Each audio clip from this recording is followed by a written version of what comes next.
Hello, it's Carrie here from the Female Entrepreneur Association, and welcome to another weekly dose of inspiration to build a successful business.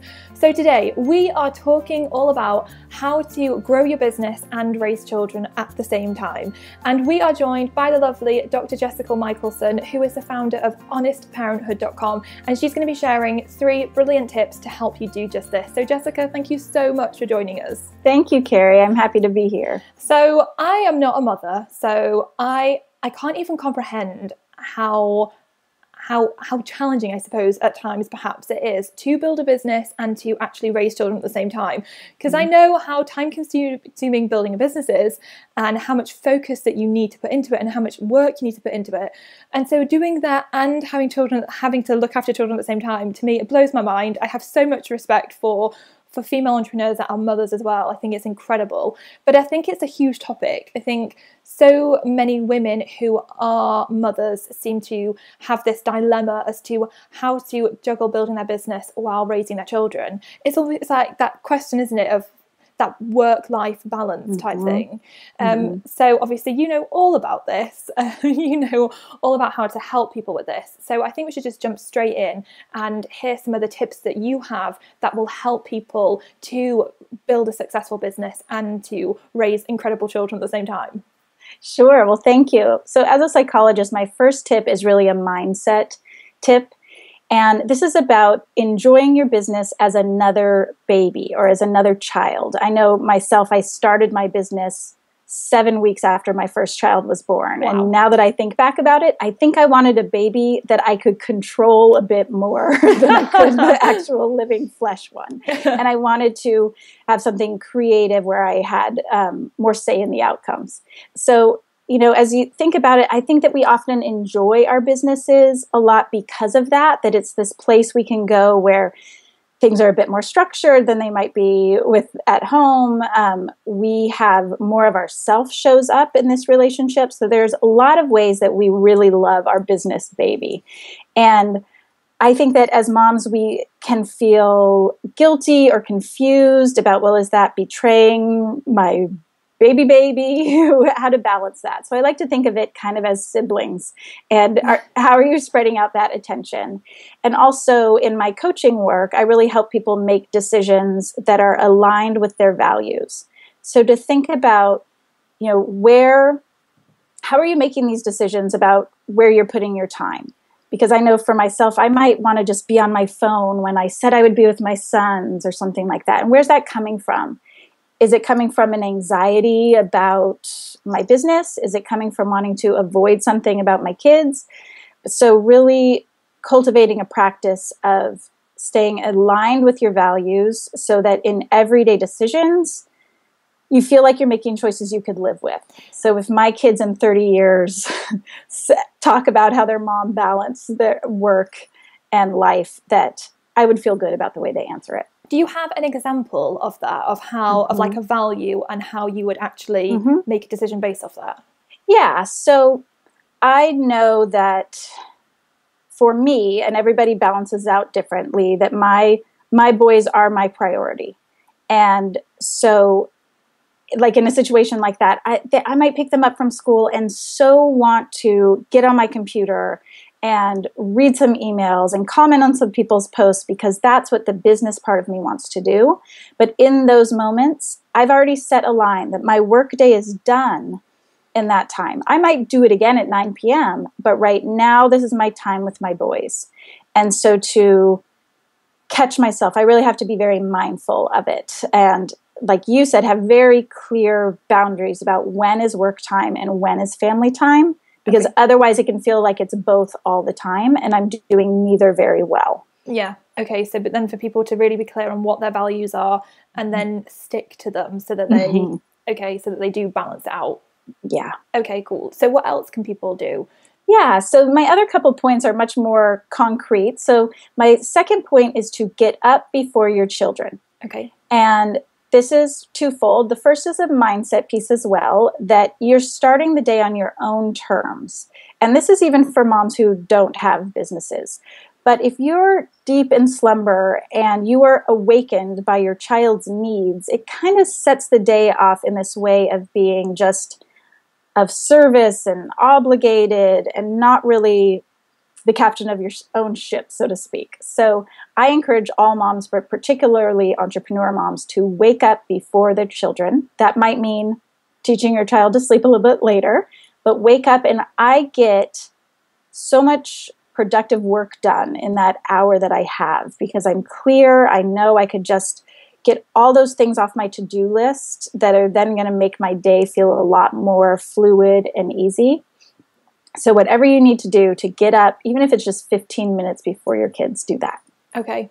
I guess it's just a discipline as well, isn't it? That every single person can do. You just have to make the decision to do it because, like you said, it gives you that time for you to just focus on what you need to do. I like that about taking control.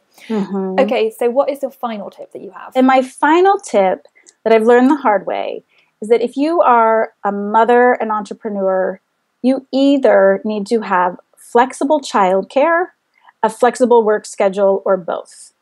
Because I cannot tell you the number of times that I've had a very important business meeting and my child got a huge fever right before that. That in those moments, I didn't have childcare right on the ready to go. So it's costly. It's a difficult thing to balance, but I've found for me that making my work and my business as flexible as possible has been the best way for me to handle it. So that if my child does get sick, I'm not pushing him to go to school when really he should stay home because of my anxiety about losing revenue or disappointing a client. So I think that there's a lot of expectation there that maybe we should be able to do it both without having this flexibility built in. But I think there's so much stress involved in, oh no, is my child gonna, call in sick while I'm right in the middle of something really important?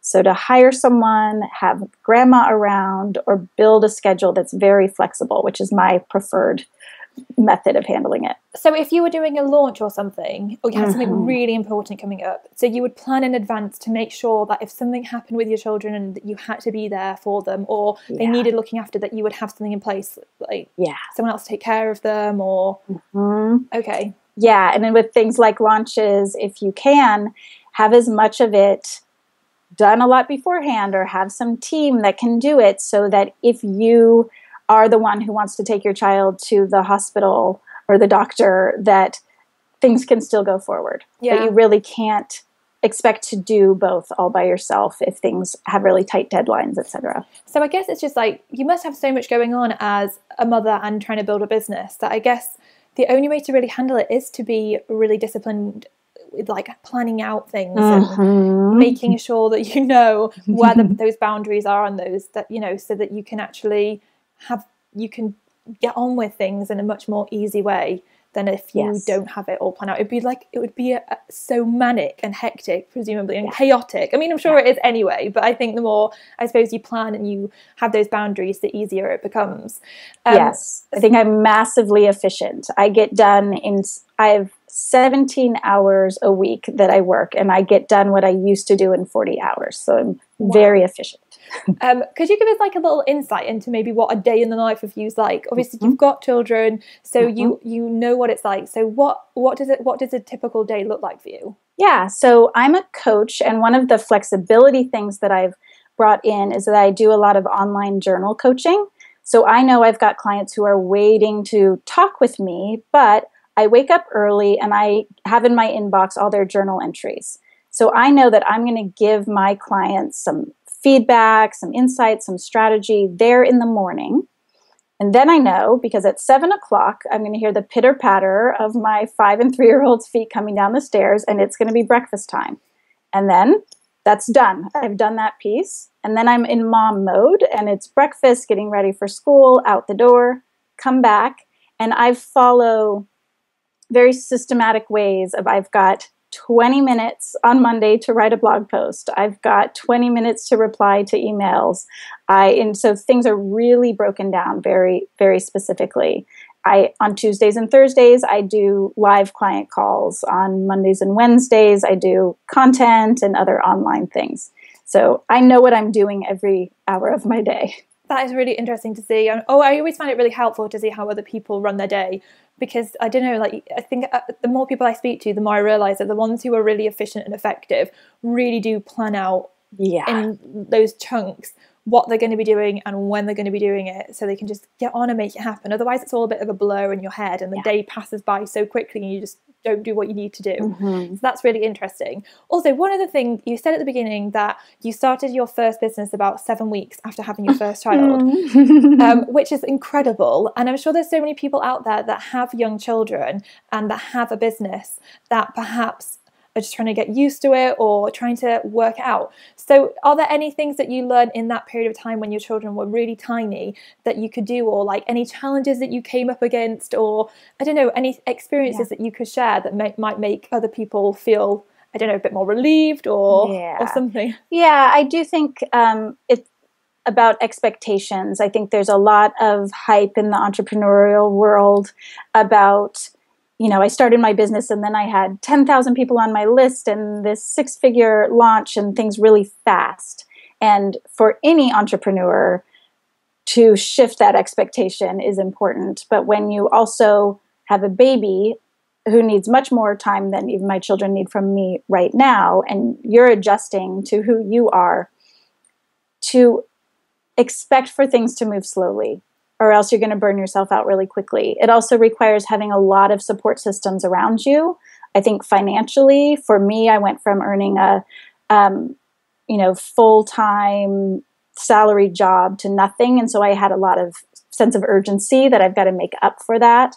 But the more you're surrounded financially and with other people helping with your child in order to make it work, it's necessary, or else you'll burn out. So I think having the desire for things to get big fast is great, but not so much that you are constantly, feeling sort of disappointed, like you're not doing enough.